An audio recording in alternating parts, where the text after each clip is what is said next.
Good afternoon, students. Yesterday, take out your English textbook on page number 26 and 27. In last video, we had seen the zoo. Here is a small poem. ये हमने explain की थी और इसके मैंने आपको word bank और opposite words आपको होमवर्क भी दिया था, ये आपको लिखना था और आज हमको इसका एक्सरसाइज सॉल्व करना है, ठीक है। तो चलो अभी फास्टली अपनी इंग्लिश की टेक्स्ट बुक और इंग्लिश की नोटबुक निकालो और जल्द से जल्द यहाँ पे आप क्वेश्चन के आंसर लिख लो, ठीक है। Here is the first question, answer the following questions. आपको यहाँ पे वन वर्ड के ही क्वेश्चन के आंसर लिखना है। तो मैं यहाँ पे अभी आपके क्वेश्चंस नहीं लिखूंगी, ओनली आंसर लिखूंगी इसके, ठीक है। तो आपको क्या करना है, आपको सबसे पहले लेसन का इस पोयम का नाम डालना है द जू और उसके बाद में आपको वर्ड बैंक लिखना है। वर्ड बैंक के बाद आपने तो शायद लिखा होगा और जिसने नहीं लिखा है उसे पहले वर्ड बैंक लिखना होगा, उसके बाद में अपोजिट वर्ड्स और उसके बाद में एक्सरसाइज सॉल्व करना है, ठीक है। तो सबसे पहले आपको लेसन का पोयम का नाम डालना है, उसके बाद में आपको आंसर द फॉलोइंग क्वेश्चंस ये लिखना है और उसके बाद में फर्स्ट वाला क्वेश्चन लिखना है यहाँ पे, ठीक है। मैं यहाँ पे क्वेश्चन नहीं लिख रही हूँ, only I just write here only answer, ठीक है। Now the first question is how many animals are name in the poem. यहाँ पे कितने, यहाँ पे इस पोयम में कितने एनिमल्स के नाम दिए हुए हैं, यहाँ पे कितने एनिमल्स के नाम दिए हुए। देखो सबसे पहले तो आया है कैमल, कैमल के बाद में है चिंपांजी और चिंपांजी के बाद में है पेंगुइन, है ना। इस पोयम में हमें ओनली थ्री एनिमल्स का यहाँ पे नाम रेफर किया हुआ है। तो आपको इसका आंसर ओनली 3 लिखना है, ओनली 3 एनिमल्स। यहाँ पे आपको फर्स्ट वाला क्वेश्चन लिखना है, उसके बाद में ये आंसर आपको राइट डाउन करना है, ठीक है। Then question number 2, which animal is proud. कौन सा एनिमल बहुत प्राउड फील करता था अपने आप को। Yes, the animal is camel. यहाँ पे सेकंड क्वेश्चन, बाद में उसका आंसर आएगा कैमल, ठीक है। यहाँ पे आपको कैमल आंसर लिखना है। Then third one is who is wise and who can understand everything. इसमें से कौन सा एनिमल क्या था, वाइज मीन्स बहुत होशियार और सब कुछ समझ लेता था। कौन सा, which animal wise and understanding. Yes, chimpanzee. Which animal, chimpanzee. यहाँ पे 3 नंबर का क्वेश्चन लिखना है आपको, बाद में यहाँ पे आंसर आएगा चिंपांजी। क्या आंसर आएगा, चिंपांजी, है ना। तो यहाँ पे आपको इसका आंसर लिखना है थर्ड नंबर का chimpanzee. Then fourth one is what should we do to make the animals welcome us. हमें ऐसा क्या करना चाहिए जिससे एनिमल्स हमारा अच्छे तरीके से वेलकम करें। क्या करना चाहिए हमें, yes, we should try them nicely. Means हमें उनके साथ कैसा बिहेव करना चाहिए, अच्छे तरीके से बिहेव करना चाहिए। तो वो हमारा अच्छे से, हमें उनका अच्छे से वेलकम करना है। तो हमें क्या करना चाहिए, we should try them nicely और we should behave them nicely भी लिख सकते हैं हम ठीक तरीके से अच्छे से उनके साथ अगर बिहेव करेंगे तो वो शायद हमसे अच्छे से रहेंगे, ठीक है।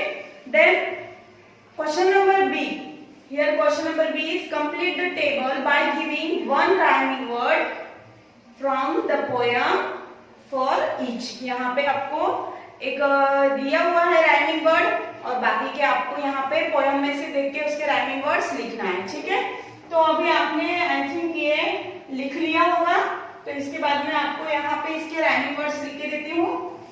तो चलो मुझे बताओ, डू का राइमिंग वर्ड क्या आएगा। Rhyming word means same pronunciation वाले वर्ड्स, जिसका प्रोनाउंसिएशन सेम आएगा, लास्ट वाला जो वर्ड रहेगा वो सेम आएगा। डू, जू। क्या आएगा, डू का राइमिंग वर्ड जू। हम का क्या आएगा, यस, हम का राइमिंग वर्ड आएगा bum, BUMP। Bum. Then chimpanzee का हमें दिया है, चिंपांजी का राइमिंग वर्ड है मी। लेक, लेक का राइमिंग वर्ड क्या आएगा? चलो देखो अपने पोएम में, लेक का राइमिंग वर्ड है make, make. Then last one is you, you का राइमिंग वर्ड आएगा फिर से जू। क्या आएगा यू का राइमिंग वर्ड?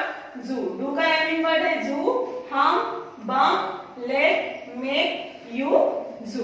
ये राइमिंग वर्ड हो गए और ये क्वेश्चन आंसर हो गए हैं।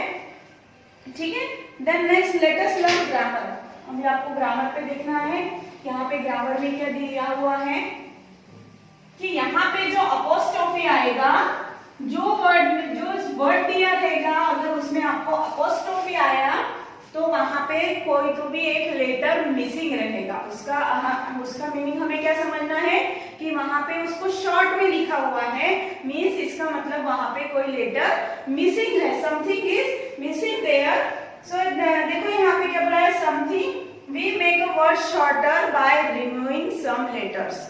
हमें क्या करना है, अगर कोई बड़ा वर्ड है तो उसको हमें शॉर्ट करना होगा, तो हमें उसमें से कोई जो लेटर है उसे मिस करना होगा, यानी उसको नहीं लिखना है हमें। तो यहाँ पे देखो फॉर एग्जाम्पल क्या दिया है, आई एम।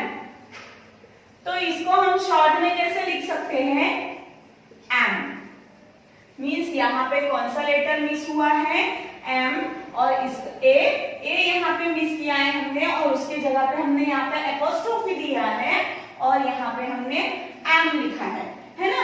यहाँ पे देखो दिया है आपको आपके बुक में, और वहां का जो आंसर में जो शॉर्ट फॉर्म है उसको हमने ए को यहाँ पे रिमूव किया है। वैसे ही अब देखो पीछे, we put apostrophe for the missing word और वर्ड्स। अगर हम यहाँ पे एक या एक से ज्यादा भी वर्ड को मिस कर सकते हैं, मीन्स वहां पे रिमूव कर सकते हैं, और उसके जगह हमें क्या करना है, क्या देना है, एपोस्ट्रोफी देना है। क्या देना है, एपोस्ट्रोफी। मीन्स हम समझेंगे कि यहाँ पे कोई तो भी वर्ड मिस है। अगर आपने यहाँ पे एपोस्ट्रोफी नहीं दिया और इसका आंसर ऐसा लिखा तो ये पूरा जो वर्ड है ये रॉन्ग हो जाएगा। तो इसीलिए आपको क्या करना है, यहाँ पे एपोस्ट्रोफी देना है। ठीक है, तो चलो नेक्स्ट है यहाँ पे डोंट, DONT।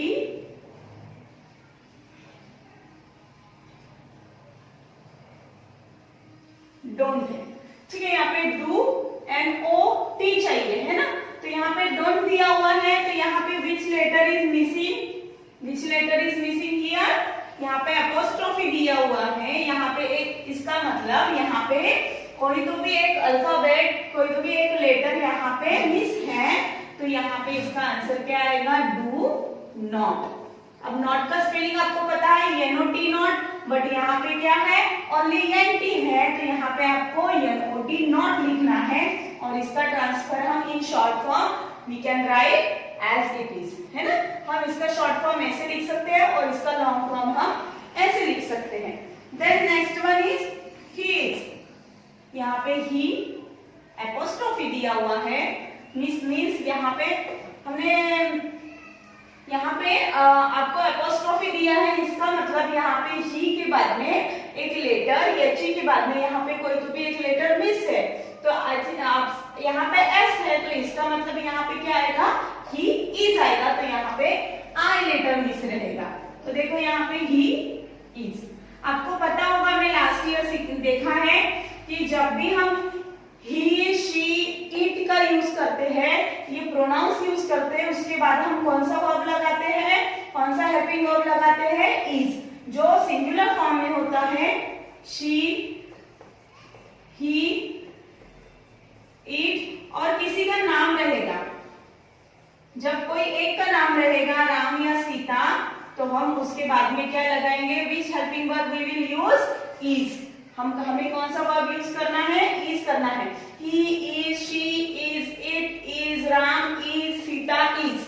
तो हमने यहाँ पे इसके बाद में इज यूज किया है, तो अभी हम यहाँ पे क्या करेंगे, फिर ही के बाद में हमें इज यूज करना है। तो यहाँ पे which letter is remove from here is I letter is remove, so we write here is completely, है ना। हमने यहाँ पे इसका लॉन्ग फॉर्म लिखा है और इसका शॉर्ट फॉर्म यहाँ पे लिखा है। देन नेक्स्ट वन, यू और डबल एल दिया है। क्या दिया है?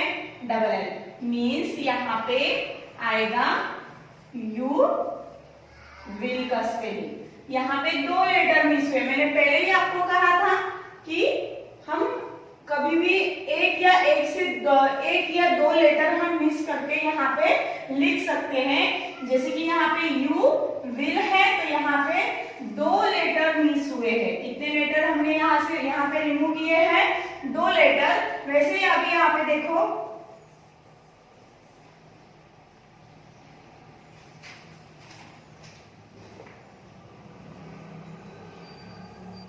अब यहाँ पे दे है।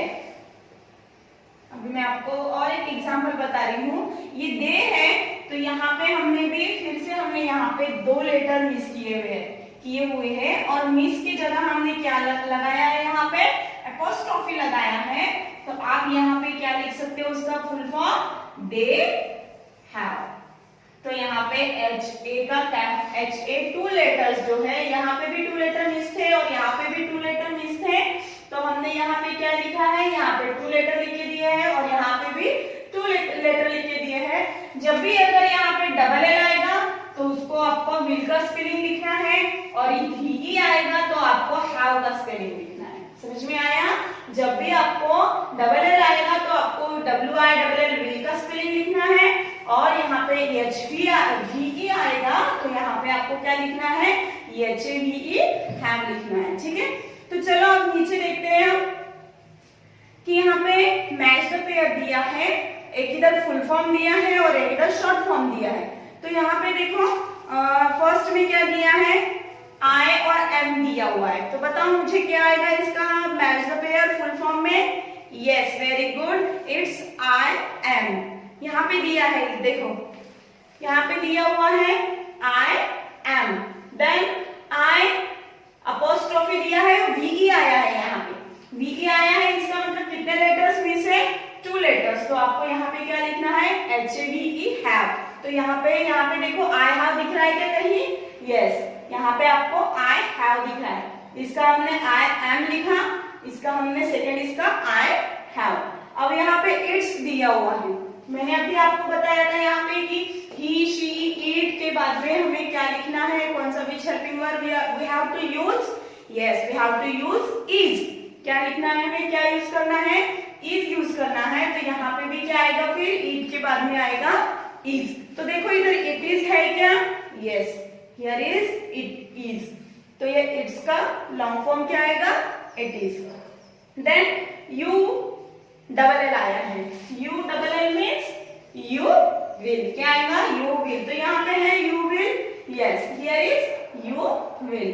then he s apostrophe s दिया हुआ तो क्या आएगा? he is। don't, तो don't का क्या आएगा? yes, don't का आएगा do not। यहाँ पे don't के जगह पे NT के बीच में which letter is miss? no, o है ना। तो यहाँ पे इसको फुल फॉर्म में लिखा है।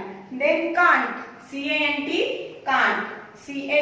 का आएगा can not।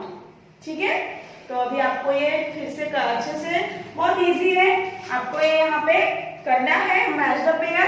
देन नेक्स्ट देखो, we make more than one by adding s।